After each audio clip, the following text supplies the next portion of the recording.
Hi, this podcast is recorded on Gadigal land. Lee and I would like to acknowledge the traditional custodians of this place and also the custodians of the place where you're listening, wherever you are. Hello, Sales here. If you love this podcast and you'd like to support us, check out details at our website, chat10looks3.com. Click on podcast, then support the pod. There are free options and also paid subscriptions starting at $2 a month. Thank you. Annabelle Crabb. Hello, Sales. Last time I saw you, we were at a live sporting fixture. Can confirm. Shocking but true. I feel like there's going to be chatters all over the place who are like, come on, I have stuck with you lot for 10 years because you've been into books, music and culture. If you're going to turn into sports people. Too late. It's done. So we went to see the Sydney Kings. Which is a basketball team. Because, see previous 8 million discussions about how Luke Longley is now our best friend. Yes. On the path to becoming best friends with Phil Jackson and Michael Jordan and Dennis Rodman. Steady on, love. Yeah. So we went to see a live basketball game. Now, part of this enthusiasm, apart from watching and enjoying The Last Dance, I'm from Adelaide, is that my teenage son is now playing basketball. And so he brought a bunch of his scaly mates along. Are we allowed to say what the name of their team is? Yes. The Elite Ballers. The Elite Ballers. Which has prompted and Crabb and I to... Boys. Like they organised it all themselves. It's great. Starting from the ground up, designed the jerseys. I'm wondering if just calling their team that was the entire point of the exercise. Well, it's prompted a lengthy trade of in-jokes between the rest of us about like a team of fruit sellers could be the Melon Ballers. Yeah, absolutely. Yeah. Well, in that show that everybody's watched called Nobody Wants This, there's a team called the Matzo Ballers. Matzo Ballers of Jewish people. So should we jump straight into talking about that since you've raised it? No, but I want to just finish off the basketball. I also want your top line things on the basketball. It's very exciting because... Yeah, I loved it. It feels really intimate and close. You can kind of feel the physicality also. Well, that's just because Longley gave us good seats. Incredibly. Well, but like it's in a small place. It's not like football. Even if you're, in the nosebleeds, you can still kind of see the sweat, if you know what I mean. Yeah. And this is like dumb remark coming up. So, when you watch basketball on television, as I do constantly, obviously, you sort of forget how tall everybody is. Yeah. So it's just like a dumb That is remark. Certainly rammed home to you when you go and watch it. And you kind of like, who's that shorty? Because they're only 6'2". And then when you see them in person, you're like, oh. So there was a lot of stupid remarks along those lines happening. Lee Sales gave me about 60 seconds of solid content about why are some of them wearing bike shorts under their shorts and some of them not. Is that a chafing issue? I'm like... We checked later and it's a chafing issue.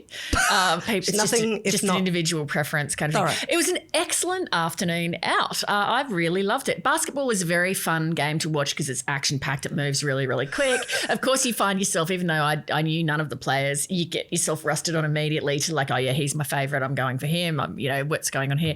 You dissolved me into hysterics at a certain point because there was a guy who was making his debut called Spurgeon, which prompted you... I just didn't realise how many words could rhyme with Spurgeon, but as he took to the court for the first time, you went, and now comes the Virgin Spurgeon. Onto the court, here comes a surgeon. When he got rid of the ball, like, ooh, Spurgeon, Purgeon.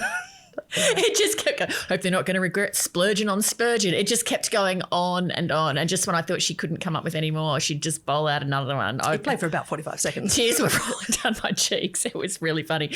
But I deliberately didn't take my kids because I wasn't sure. I didn't want them to like it and make you take them again. No, I thought they might ruin the experience for me by claiming they were bored or something, but actually they would have really, really enjoyed it. It was very fun. I hope you went home and then explained to them how much fun it was. You guys were at home doing maths homework, but I had the best time. Also, Luke Longley there, best guy in the world, had a great time with him. You would have loved meeting him, except, that's right. So I highly recommend it as a Sunday afternoon outing. And it was also pleasant that it was an afternoon thing. It was. You went there until very late. Although the time of games varies. I've looked up other ones now too. Have you? Yes. Also, I will share another fantastically airheaded remark that you made at one point, which is in all seriousness, and which of course I immediately conveyed to Longley by text. because he was in like the coachy box. Yeah, with next to the the owner anxious who was looking very owner nervous. who was just, yeah. You said, yeah, I think I could really get into like coming to watch live basketball. I mean, the thing about it is like soccer, it's got a pretty basic kind of objective, this game, like just get the thing in the thing up your end. Oh, right. But it is. It's not a difficult thing to follow whatsoever. I mean, that struck me when the Olympics was on too. The sport that I reckon I watched the most of in the Olympics was the rock climbing. Oh, human spider division. It was just, and of course, like it's only one objective. You just got to get to the top of that. And sometimes it was who can get to the fastest. Sometimes it was someone had to swing themselves to work out a route to get up there. It was, I'm sure there's more rules than that, but kind of like basketball and soccer, there's just one key objective. And so it's very easy to follow. Okay, next episode, the foul rule. I'm pretty sure your theory falls apart. Now, I went to another live event. What is offside? Anyone? Which I've been meaning to go to for ages, and Gwen's been trying to get me to go, which was pub choir, which is run by this incredible woman called Astred. I think it's Jorgensen, or it could be pronounced Jorgensen. And Hi, Astrid. Hi, Astrid. She couldn't be bothered. She's a learning gigantic chatter as well. So, hey, Astrid. It was so fun. The song was all night long. And so it's just like one song? One song. Oh, you practice it and then you... No. Well, you do practice it. You don't have to practice anything before you get like, there. Is it a 5-minute event? Like you just go there, sing one song and... I thought you meant did you have to practice before you get there? No, you just show up there basically. But all night you are perfecting one song. It's not like gather around the piano and we'll all have I think perfecting is a bit of a strong term. Okay, you've got Astrid's name wrong and now you're just like, yeah. You don't practice anything before you go there, but you do find out that the song's going to be all night long by Lionel Richie, which, you know, many people would already know the song. So I'm assuming you did a massive deep dive into that song and its I did origins. Not. I felt that I was familiar enough with it. So the thing that this is, if anyone who doesn't know what this is, it's an incredibly popular thing where you buy a ticket to this event and Astrid basically splits the room into 3. There's 3 parts and everyone sings a 3-part harmony of a particular song. Now, the thing that blew my mind with it was, and they're incredibly popular, like they sell out in seconds flat. The thing that was the biggest pleasure of it, I mean, I enjoy having a sing-along, but it was watching somebody who is able to teach something to a room full of people where they aren't really feeling like they're being taught something difficult or that's out of their skill set. I was just watching her thinking, you just pray that your child is going to get a teacher like this as their class teacher or their music teacher, their sports teacher, whatever, where they're just making the whole thing feel joyful and fun. You're being stretched to your capability, but you don't even really notice it. You don't feel it going in, basically.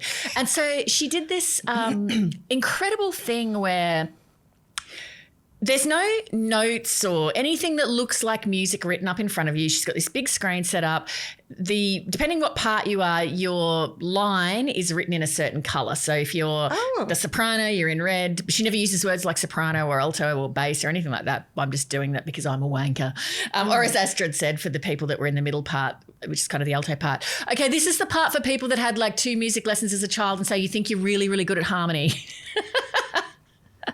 And did you, as a sort of wanker, sit there thinking, this woman's a bloody amateur? Obviously not, because you're like, I didn't see what you're doing, baby. Whatsoever. I thought it was incredibly skilled, especially because the room, they get loose, right? Because they're chatting to their buddies. And so to keep the room under control was great. But anyway, so each part. Brie going down, I imagine. Each part's color coded. And then so let's say your line is ooh, ah, ooh. It'll be written so your ooh is taking up a long bit of space, and then wah, ooh, the next ooh will be slightly lower on the sheet, which replicates like a musical staff, but without actually replicating a musical staff. So you can see that ooh's going to go for a long time, and then there's going to be a quick jump down.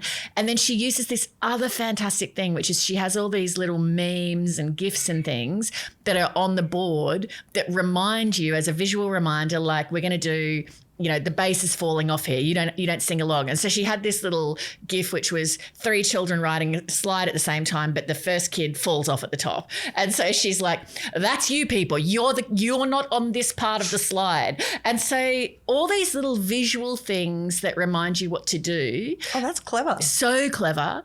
And then also she's just hilarious with the way she wrangles the room. So, of course, everyone's familiar with the song because they've heard how it's sung, but sometimes she doesn't want you to do how you're familiar with it off the radio. She needs you to follow the harmony that she set up for you. Right, yeah. So this is where I would fall off the truck and just I'd hide under a table. That's the other thing. She's like, okay, for people who think you're falling off a truck and you're overwhelmed, there's cleverer people around you. Just follow what they're doing. So she says kind of these things that insult the room, but in a very lovable kind of way. I'd need to be inside a giant donut of other idiots. Or she'd be like, okay, now you're all doing everyone you meet. That's not what you're doing. That's what you hear, but that's not my harmony. And so everyone will kind of do that. And then she'll go, okay, I like what you did there. Why don't we try it my way just one time, okay? And so she just makes it really fun and fantastic. She also moves it along really fast so that you're not perfecting it. You just kind of like enough people can follow what she's doing. There's enough former choir nerds there that and does anyone feel like, hang on a minute, we haven't still, I haven't quite got across what. That's when you just got to listen to the smart ass next to you who can kind of do it. So basically what she's banking on is there's enough people who can follow and who can obey their part that people who can't are going to go along. And even if they don't, who cares? Everyone's having fun. So it takes all the weight off. And you would be one of the A-types who's like, you know. Exactly. That's right. Here, I'll take this part.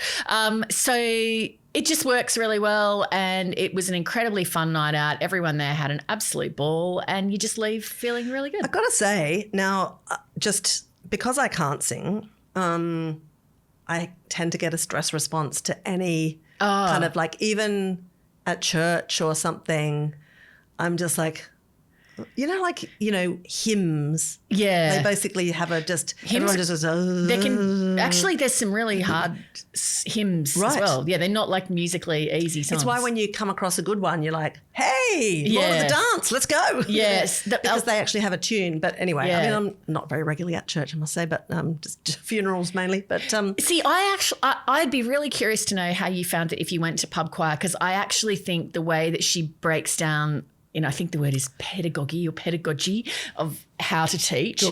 Pedagogy. Yeah. Banana. I think all the things you just described would be kind of put aside for you.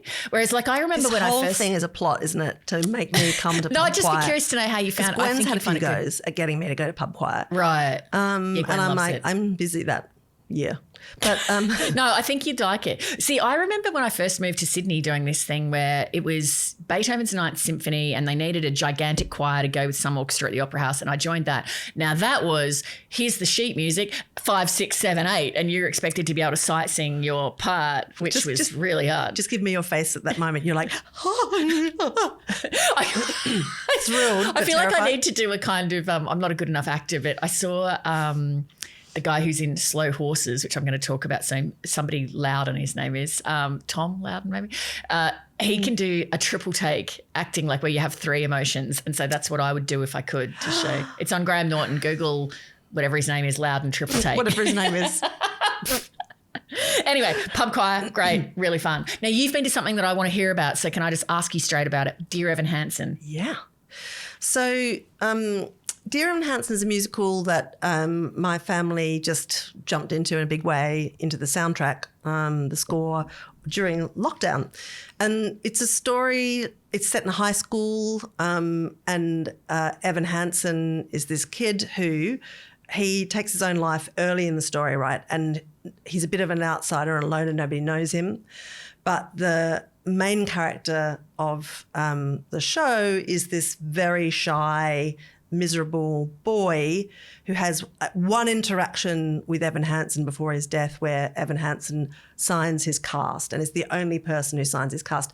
And so then Evan Hansen's parents, who are devastated, are like, oh, you were his friend? Oh. And he's so awkward that he's like, yes, I was. And then he's trying to make everybody happy by saying like, yes, he was my friend. And then he writes all these emails that are purportedly between him and, and so it's one of these sorts of, and he's got like a massive crush on Evan Hansen's sister. Right. So it's kind of awkwardness, yearning, despair, the despair of the parents. Like it's also, it's a soundtrack, a score that's full of bangers, like absolute bangers. I guarantee if you listen to the soundtrack by track 2, you'd be just going like, oh, this is amazing. Oh, right. But it's also like lyrically, it's about, the difficulty of raising teenage kids and being worried about them and mad at them and, you know. So how do you walk out of it feeling? So this is interesting. I've listened to the score and I know every single song off by heart, as do my kids. And in fact, I was going to take Kate on opening night, who's 11, right? One thing that I wasn't quite prepared for is it's not like Hamilton, like there's talking between the songs. And I guess it's because a lot of the music is so kind of catchy and upbeat, there's a lot of dark subject matter. And so I was probably more kind of affected by that than I was anticipating. Right. I will say I absolutely loved it. Like I loved it. And I cried and I could hear people crying around me. Yeah, I heard it was like a real five-hanky situation. Yeah, and yet you're sort of also looking at this cast on stage and like particularly the young actors are off the charts. Like, you know, sometimes if you know a musical or something and you see it performed and you kind of you compare it to the score that you're familiar with or the cast that you're familiar with and you're kind of like, it was really good. Like, so there was a standing ovation. I was there opening night that was just instant. Right. And I was sitting next to Mark Humphries. Right. My friend, Mark Humphries. Yeah, I know, it was by accident. It was totally by accident. Didn't you need to preface Mark Humphries by going, your friend Mark Humphries, given that you constantly... But he's sort of my friend a bit now too. Yeah, like, but you've missed the in-joke, which is that you always get up me for saying, anytime I refer to Mark Humphries, I go, my friend Mark Humphries. And you're like, yes, we've established he's your friend. Thank you. That's right. Sorry, yeah. I just missed an in-joke. Like, you did. But I love how your response was, but he's also my friend. He's not just all yours. He liked me. I've got his number. Al. Anyway, the best thing was that there was this chatter sitting behind us, and at halftime, she's like, tapped me on the shoulder. I'm like, oh, hello. And she goes, hi. I chatted on it. And then she goes, your zip's undone, love. And I'm like, thank you, because I was wearing a jumpsuit and I couldn't reach it, and then I was running out the door, and then, of course, I forgot. So I walked in there like, Tits Kimbo. No, it was the back. Okay. It was very modest at the front. I was under control in the front division. The back division, where I have low visibility, was the problem. But what I'm getting to is, Humphries knows a lot about musical theatre. He does. Right? Like he said, oh, I don't know anything about this show.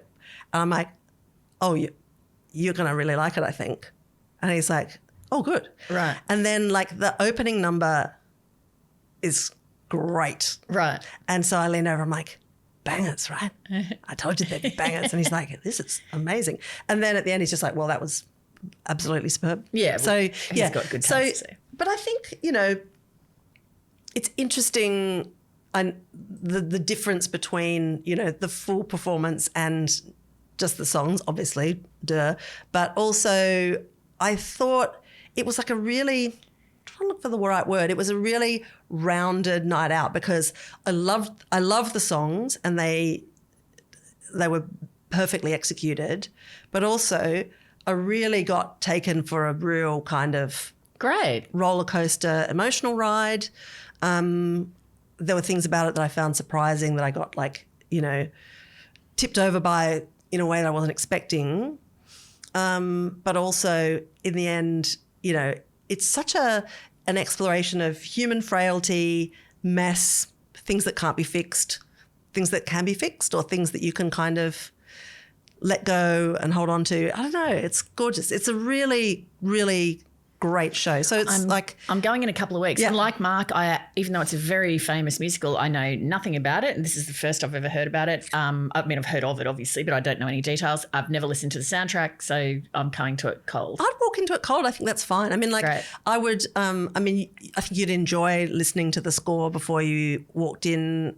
But maybe just don't. I don't know. Like it's a really great piece of work. So Sydney Theatre Company, it's on until I can't remember when. Me either. At the Rospacker Theatre. I'm sure it'll tour. So can we go now to the Matzo Ballers? Sure. Okay. Oh, yeah, right. Nobody Wants This, which is a show that everyone was talking about. Should be renamed Everyone's Watching This. Everyone's watching this, exactly. It's been renewed for a second season. It's the show, it stars Kristen Bell and Adam Brody, and he's a rabbi and she's a chick who has a sex podcast.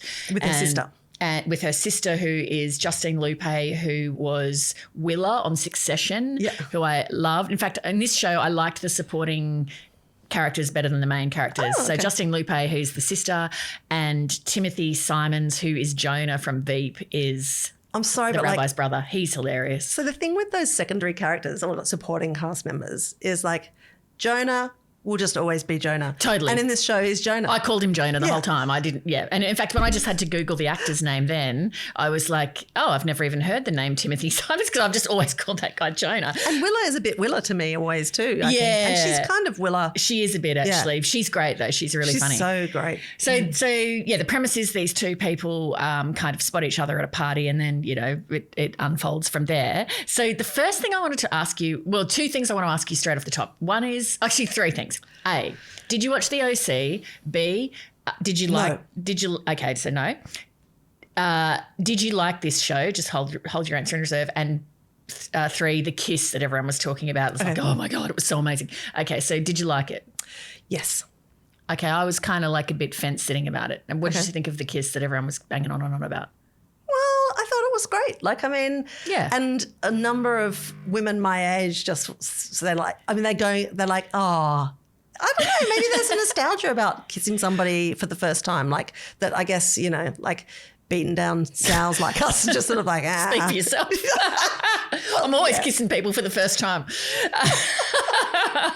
Oh, this got awkward so fast. But it was like, and to pay attention, my serious point, I guess, is because the show, I guess, is about kind of, well, will this work and all this sort of intellectual work before anybody kisses anybody? Like it feels like a lot of focus on this, like what I guess across popular culture more generally would be classed as a low-grade intimacy. I think that, because, hey, next stop you'll see Nicole Kidman in a movie where she's like shagging some guy 8 ways until Christmas. Like watching a lot of energy, production attention, plot build-up applied to a kiss is actually really rare. That's so true, actually. I hadn't thought of that. Yeah, there was a lot of build-up to the kiss. Because the next minute they're not cowboy style. They're putting their ice creams down and going like... But you never see any actual that's right, sex. Yeah, that's really interesting. I didn't bring that kind of intellectual depth to it. I was just like... Well, that is... I'd read so much analysis about, oh my God, it was an amazing kiss. I was just like looking at the mechanics of the actual kiss. Mate. And so then I couldn't... Well, you're trying to work out what like the technique was. Like, is he a what is that tongue doing? I was like, is Adam Brody a particularly good kisser? And I found... What I found it hard to work out was I couldn't... It looked like a perfectly good kiss to me, a really great kiss, but I couldn't kind of separate... Okay, if I saw Gary Oldman giving that kiss, would I still think it was a good kiss? Because Adam 10 points for pulling out Gary. Oh, you've been watching Slow Horses. But I couldn't divorce when you were watching Slow Horses. Adam Brody's so were you handsome. Just wanting to suck face with Gary Oldman the whole time? Like, what's going on? No, here? but I felt like I could smell Gary Oldman through the screen because he is so repellent. But save Slow Horses for Christ's sake. Don't blow that off now. What? So you're blowing Gary Oldman? What's going on? Are you all right? I couldn't separate. Mate, Patches is a really good. It's the effect of like John Hamm in 30 Rock, which is because John Hamm is so good looking. You know that episode where he's like a terrible tennis player, but no one says anything because it's John Hamm and he's so handsome, right? So he goes through life having a warped sense of everything. Things. I couldn't tell, is it actually objectively a good kiss or is it because Adam Brody is so handsome and so attractive? Who cares what the kiss is like? It's not even him being handsome. Everyone was talking about it. Do you know what it is? I'll tell you. It's not about how good looking he is. It's not about what he's doing with his tongue. It is because you rewound and watched it 50 times. I can just tell. Tongue police says nothing to report. Move along. Yeah. Well, okay, tell me what the secret is. Okay. Wizened up old lady who hasn't had a first kiss in 30 years. The secret is that this rabbi employs emotional intelligence to make it perfect, right? That is what it is, right? He goes, okay, this isn't going to happen. Let's just, if we're going to have one kiss, let's make a proper kiss. Put your ice cream down. Yeah. Like, I'm going to hold your shoulders and I'm going to look at you in the eyes with love. And Okay. that is what is turning all these ladies on, is there is an emotionally intelligent person who is like, let's make this moment amazing. Okay, that is what's frying everybody's rapidly aging eggs. Okay, this is perfect because it gets to one of the issues I had with why I didn't like the show, which is what you've just described there is a fantasy, right? And that's why, as you say, like it's frying everyone's eggs. It's a fantasy. And it's kind of like, okay, so the fantasy at one point was supposedly 50 Shades of Grey, right? Which is that you're going to be dominated by a dude. Which we just constantly lose our shit with laughter about. Like, yeah. So exhausting. So this is a different Who's going to mop out the red room of pain? Not me. I'm wondering, that's right, exactly. I'm wondering if this is a different kind of fantasy because I feel like I've seen it a couple of times. So there was an old trope of women in kind of romantic comedies, which it really used to drive me mad. It was Ally McBeal. It was Nina Proudman in Offspring. It's the chick who's a smart, highly accomplished chick at work who saves people's lives or runs whole legal cases. But in her private life, she's kind of a klutz and she's slipping on banana peels and all she talks about is, dudes and trying to find romance and stuff. And so that was a certain trope where, yes, you're completely competent in everything, but you're just a klutz in romance, which I just find kind of irritating. Mm-hmm. This, I wondered, is the new trope a chick who can be as rude and inappropriate and weird as she likes, but the guy will always be endlessly understanding and have no needs of his own? I think it's a trope that's about unavailable men of the cloth. See Hot Priest in Fleabag, right? Yeah, it could be. But it's actually an ancillary point to what you're saying.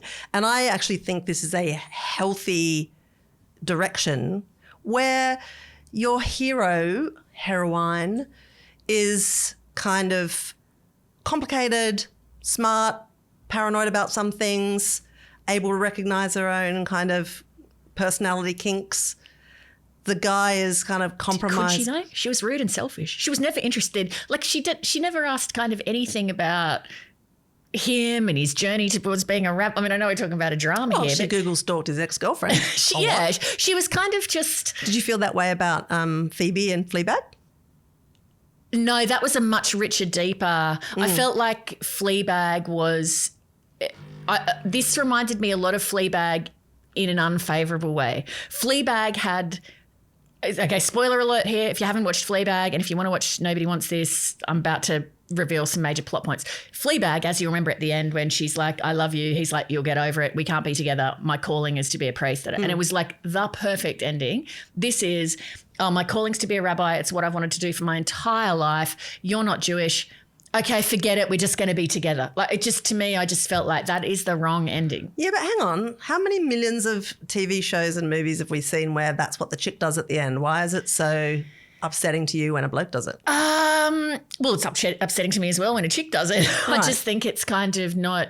It's kind of like, well, romantic love trumps absolutely everything else that you've worked for, in your entire life. I find it not a plausible or believable but it kind of is fantasy, thing. Right? Like, I mean, that's what I'm saying. Like, it's fantasy. Yeah. But it's the new fantasy that as a chick you can be. When we say complicated, I know sometimes chicks are, when they assert themselves, they're viewed as being a pain in the ass. But also, where's the line between being a pain in the ass and just being rude and selfish? Oh, that's interesting. I mean, like, you obviously were much more annoyed by her than I was. Yeah, I found her pretty annoying. Yeah. I quite liked her. Oh, okay. Ow. Ow. I found him just delightful, but almost like he was emasculated. Like he wasn't really allowed to have needs or assert any kind of irritation at her, but she could act as flaky and weird as she wanted, and he had to kind of... I also had a problem with a line that I read a whole article where she was nice to the dog. There was a whole article where someone said, like, talking about the appealing fantasy, where he says... she's acting flaky and getting the ick about him. And then he says, hey, whatever her name is, I can handle you. I had a problem with that line as well, even though a lot of people were like, oh, wow, that's just what you want. You just want a guy who can handle you. Like, no, I found that vaguely patronising. But she sort of turned up and tried to make friends with his friends, even though they're all friends of his ex. Like that, I don't know why I'm defending her. I mean, it's just a TV show, mate.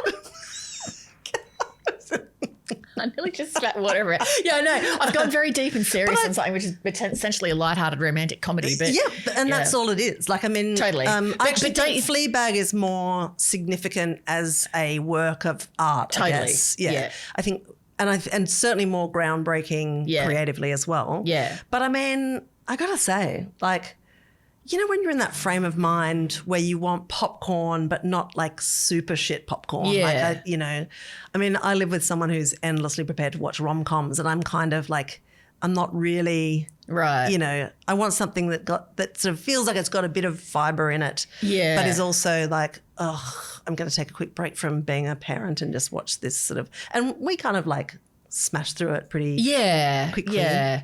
I don't think I'd watch season 2. Yeah, that's interesting. I didn't get to the end and think, I can't wait to see what happens to them next, because I think it's pretty obvious what will happen next. Yeah. Did I tell you about that great show? I'll tell you what would happen next in reality. They'd have a nasty breakup in about 2 years' time, and he'd be gutted that he threw in everything that he ever worked for. Listen to you. You're just like, well, she's a baggage. He'd be much happier with me. Everybody at the synagogue picked her right first time. They did. She is a baggage. You're like, that's right. Absolutely. That's right. The mother was right onto it. Oh, God. Yeah, he does. Wow. He should be with the other girl who wants to be the rabbi's wife. Oh, my God, you're hilarious. They were perfectly matched. She spent her whole life wanting to be a rabbi's wife, and he spent his whole life wanting to be a rabbi. And she's Jewish. They should be together. They're meant to be together. Maybe that's season 2. Did I tell you Let me out the script. That I saw a play once. It was by a French company at the Adelaide Festival, I think it was a couple of years ago. And it was like the next chapter for Romeo and Juliet, where they didn't die. They actually did run away together. The priest got them this like out, and then they moved into like, a little flat in like Milan or somewhere, and then just like had kids and grew to hate each other. Oh yeah. And then and part of this beautiful, it's actually got a dance element to it. So it's like a beautiful show. But like they're seeing like the structure of the show is their sessions with their therapist. Oh, that's great. And the therapist gets them to tell their version of the night that they met. And their recollections are completely different. Oh, fantastic. And then their recollections of what happened, in the crypt with the poison and the priest and whatever, completely different as well, because, in the play, I can't remember which order it happens in, but like she takes a sort of temporary sleeping draft. He comes in, thinks she's dead, kisses her lips, takes the rest of the poison, dies. She wakes up, oh shit, he's dead, and then she finishes herself off. Like, so it's the ultimate tragedy. But in this version, she wakes up and he's like nominally about to take the poison, and she's like, amazing, you did that for me. And actually in therapy it emerges that he was actually about to leave. Because he was like, I was very sad. I really was super sad. But I don't know. I felt like it would be tough on my family if I killed myself as well. Oh, classic. And so her reveal is, so you worked? This whole thing's built on a false premise. Oh, that's classic. That's great funny. Play. That sounds awesome. Did you say that's a French play? Yeah, and I'm just scraping my brain and to try and remember what it was called. And all I can think of is And Juliet, which is not what it is. That's a sub. Like it. I think it might have been just called Juliet and Romeo. Right. I will find it and we'll put it in the show notes because it was just a beautiful, simple premise that just led into some gloriously contemporary reflections. That sounds also, fantastic. they don't live in palaces anymore because, the Montagues and the Capulets, shitloads of money, but once they've run away, they're living in a flat with a baby. And they're like, well, this sucks. Absolutely sucks. Yeah. That sounds great. My extreme reaction to Nobody Wants This reminds me of my Top Gun reaction when I'm like, well, no, you want Iceman. You want Iceman flying your plane. Nobody wants Maverick, that little punk. I just want to open this up to a poll. Should the rabbi go back to his ex? Like it's... we're going to have to do it to be continued, and I'm going to have to talk about slow horses another time. Oh, are we already at the half hour? Yes. Oh, but there was so much more. Over. I know. Look at my hastily assembled notes. We'll put it into the next pod. Can I just say something that I've watched on television? Just super quickly, and there'll be a reason. Yeah. Sorry, meaning no. So I've watched 2 new seasons or shows that have started recently on the ABC. One of them is called Plum. Oh, and yeah. it is, I've read the book. Yeah. Oh, okay. Yeah, Brendan Cowell. Yeah. So, and it's about a footy player who has kind of a brain degenerative thing, played by Brendan Cowell, and his ex-wife Asha Keddy, who shares a kid with, and basically they are coping with the strange things that are happening to his brain because of multiple kind of traumatic head injuries from his sporting career. I'm loving it. I'm really liking it. Yeah. Well, I mean, the show is really well executed. I haven't read the book, but it sort of hits that interesting, nice balance of family tension, managing relationships where everybody's got married again, and then there's this sort of extra thing happening that is worrying the ex-wife in a really deep and genuine way, even though he's also a sort of an asshole. Right. So it's just a really nice observation on all of the complexities of that. And I watched the first, I won't talk about this because we'll talk about it in front of the lady's face, but I watched the series Return of Fisk. I can't wait to watch that. Just to call back to what we were talking about earlier, I love Fisk as a character. It's sort of Ally McBeal in a much better way, like a person who is a very good and functional lawyer, a bit dysfunctional in their private life, but just also a celebration of the kind of people that you meet at work. But also Fisk's, her dysfunction in her private life is not inconsistent with her whole character. No, exactly. It's all consistent. Yeah. So. And it's not about getting a root either. It's true, exactly. Anyway, yeah, the fabulous Kitty Flanagan will be joining us for our 10-year show in Melbourne, and I just am so impressed by that lady. I can't wait to meet her. She's awesome. I just realised, I won't go into this in detail, but this show comes out I think the day or 2 days before the US presidential election. Oh, yeah. There's a book I'm reading at the moment called Why We Are Polarised by Ezra Klein. Oh, I've been meaning to read that. Is it good? You'd really like it. If you'd like to understand that, and if you'd like to understand why people can be particularly tribal around things in a way that to you might seem illogical, and perhaps you're tribal in a different way, or perhaps you think that you're not tribal, which is actually its own form of tribalism, right. This book would really help explain it. And it's got that great thing that I love, which is somebody explaining a big phenomenon and they go to great psychological studies where they have tested things on people. I can't wait to read this. It's very good. It's so rich with insight. I feel like I'm almost reading it too fast and missing some of the key insights. I'm really grateful that Ezra Klein's on the planet. You know, like sometimes you've got people who you think, oh, this is who I want to read on this. Yeah, he's great. Okay. Which reminds me, speaking of things that we want to read by people that we like, Sebastian Smee has written a full giant dissection of, in the monthly, the whole Alice Munro situation. Oh, great. Right? Okay, awesome. It'll be out by the in time the current issue, the October issue of the monthly. I don't know what date it is. I don't know what date, but like it's like a big chunky bit of kit. So you'll like it. Okay, see you next time.